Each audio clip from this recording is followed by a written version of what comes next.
রমাদান যে আসতেছে আপনাদের ভাল লাগে?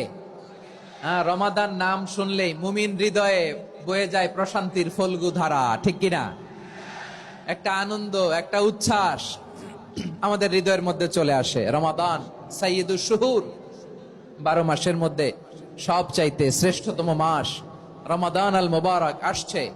আত্মশুদ্ধির মাস, আত্মসংশোধনের মাস, শুদ্ধাচারের মাস, নিজেকে আলোকিত করবার মাস, ঠিক কিনা বলেন? আমার প্রিয় চাঁপাই নবাবগঞ্জের ভাইরা, গত বছর অনেকের সাথে আমরা একসাথে রমাদান কাটিয়েছি। তাদের অনেকে দুনিয়াতে এখন বেঁচে নাই, এরকম আছে না নাই? এই যে আরো 7 দিন বাকি রমাদান আসতে, এই 7 দিন পর্যন্ত আমরা রমাদান পাবো, কোনো গ্যারান্টি আছে? আচ্ছা, এই বছর যদি খুশ নসিব হয় আমাদের, আমরা যদি পাই, আগামী বছরও যে রমাদান আমরা পাবো, কোনো গ্যারান্টি আছে?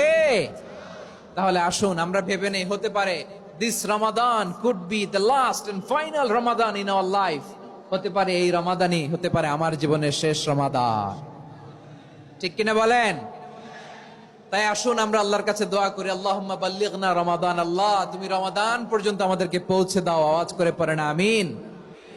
এই শাবান শেষে আমাদের মধ্যে আগমন করবে রমাদান, এবং এই রমাদানুল মুবারক আল্লাহ তাআলা আমাদের জন্য সিয়াম ফরজ করেছেন। কি ফরজ করেছেন? আল্লাহ বলেন, ও বিশ্বাসীরা শোনো শোনো, তোমাদের জন্য সিয়ামকে ফরজ করা হয়েছে, ঠিক যেমন ভাবে তোমাদের পূর্ববর্তী উম্মতদের উপরও সিয়ামকে ফরজ করা হয়েছিল, লাআল্লাকুম তাত্তাকুন, যাতে করে তোমরা সবাই মুত্তাকি হতে পারো। সুবহানাল্লাহ বলেন।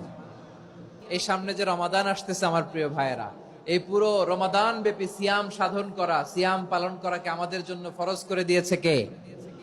রমাদানের রোজা রাখার নফল নাকি? রমাদানে সিয়াম পালন করা কি নফল? সুন্নাত? তাহলে কি ফরজ? আওয়াজ করে বলেন, রমাদানের রোজা রাখা কি ফরজ?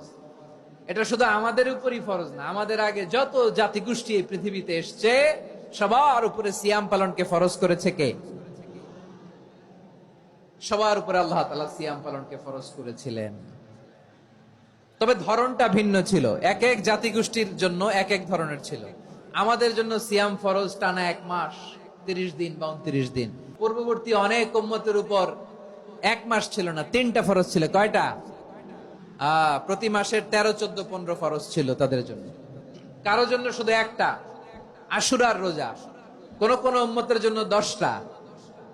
কোন কোন উম্মতের জন্য রোজা ফরজ ছিল মৌনতার রোজা, আরবিতে বলে সওমুল ইনসাত, মানে সারাদিন খেতে পারবে, পান করতে পারবে, স্ত্রীর সাথে মেলামেশা করতে পারবে, কিন্তু কথা বলতে পারবে না। কথা বললেই তাদের রোজা ভেঙে যেত। পড়েন সুবহানাল্লাহ।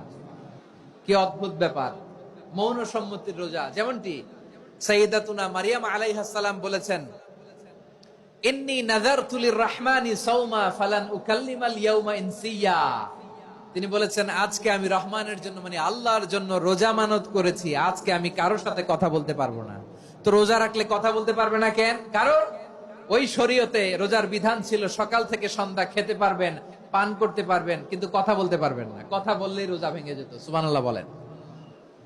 তাহলে সব জাতিগোষ্ঠীর উপরে রোজা ফরজ ছিল, কিন্তু ধরনটা ভিন্ন ছিল।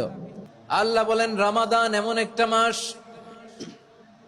যে মাসে কোরআন নাজিল করা হয়েছে, আর এই কোরআন হচ্ছে বিশ্ব মানবের জন্য পথ নির্দেশিকা, হেদায়েতের সুস্পষ্ট বর্ণনা এবং সত্য মিথ্যা পৃথক করার আসমানি মানদণ্ড রূপে জামিনে আমাদের জন্য কোরআন নাজিল করেছে কে? প্রিয় ভাইরা, এই কোরআন নাজিল হয়েছে রমাদান আল মুবারক, এই বরকতময় মাসে। তাই আমাদের উচিত এই মাসে আসন্ন যে রমাদান আল মুবারক, এই রমাদানে কোরআনের সাথে নিজেদের সম্পর্ককে বাড়ানো। আমার প্রিয় চাঁপাই নবাবগঞ্জের ভাইয়েরা, আমরা কি আসন্ন রমাদানে কোরআনের সাথে আমাদের অ্যাটাচমেন্ট, সম্পর্ক বাড়াতে চাই? চান সবাই?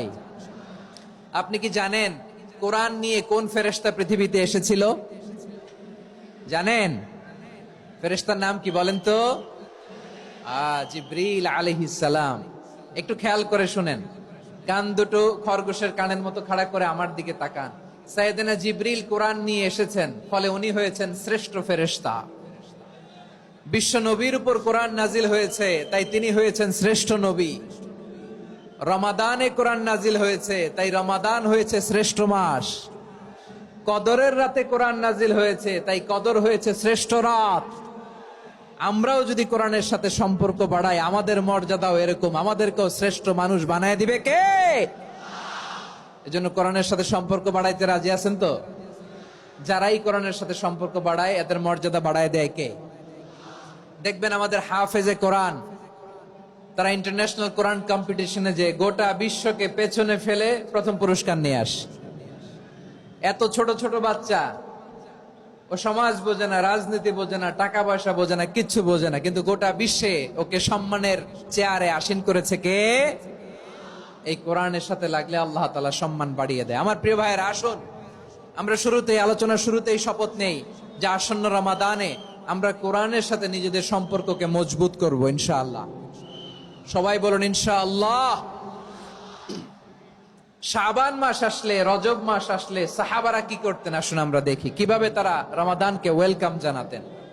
রজব শাবান আসলেই ওনারা রমাদান পর্যন্ত পৌঁছার আকুতি, আগ্রহ আর ফরিয়াদ আল্লাহর কাছে জানাতেন আর বলতেন, ইয়া আল্লাহ, রমজান পর্যন্ত আমাদের হায়াত বাড়িয়ে দাও। আল্লাহুম্মা বাল্লিগনা রমাদান, আল্লাহ তুমি রমজান পর্যন্ত আমাদের পৌঁছে দাও। আল্লাহুম্মা বারিক লানা ফি রজব ওয়া শাবান ওয়া বাল্লিগনা রমাদান, আল্লাহ রজব শাবানে বরকত দাও, আল্লাহ রমজান পর্যন্ত তুমি আমাদেরকে পৌঁছে দাও। আওয়াজ করে পড়েন আমিন। ইবনু রাজব আল হাম্বলি লাতাইফুল মাআরিফের মধ্যে লিখেছেন, সাহাবারা ওনারা রমাদান কেন্দ্রিক, আমাদের সালাফ সালফে সালেহিনরা রমাদান কেন্দ্রিক জীবন কাটাতেন। ওনারা রমজান আসার 6 মাস আগে আল্লাহর কাছে দোয়া করতেন, আল্লাহ রমজান পর্যন্ত পৌঁছে দাও। রমজান চলে যাওয়ার পরে বাকি 6 মাস আল্লাহর কাছে দোয়া করতেন, আল্লাহ এই রমাদানে যে ইবাদত করেছি, ইবাদত গুলো তুমি কবুল করে নাও। সুবহানাল্লাহ। তাহলে পুরো বছর রমাদান কেন্দ্রিক জীবন। রমজান আসার আগে 6 মাস দোয়া করতো, আল্লাহ আমরা যেন রমজান পাই। রমজান চলে যাওয়ার পরে বাকি 6 মাস বলতো, আল্লাহ রমজানে যে ইবাদত করেছি এগুলো তুমি কবুল করে নাও। সুবহানাল্লাহ। আবার এই শাবান মাসে আল্লাহর হাবিব সাল্লাল্লাহু আলাইহি ওয়াসাল্লাম সবচেয়ে বেশি রোজা রাখতেন। কানা ইয়াসুমু শাবানা কুল্লাহ, সবচেয়ে বেশি রোজা রাখতেন শাবান মাসে।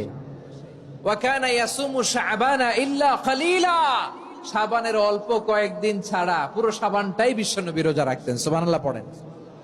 এই শাবানে আপনারা রোজা রাখছেন তো? রাখছেন?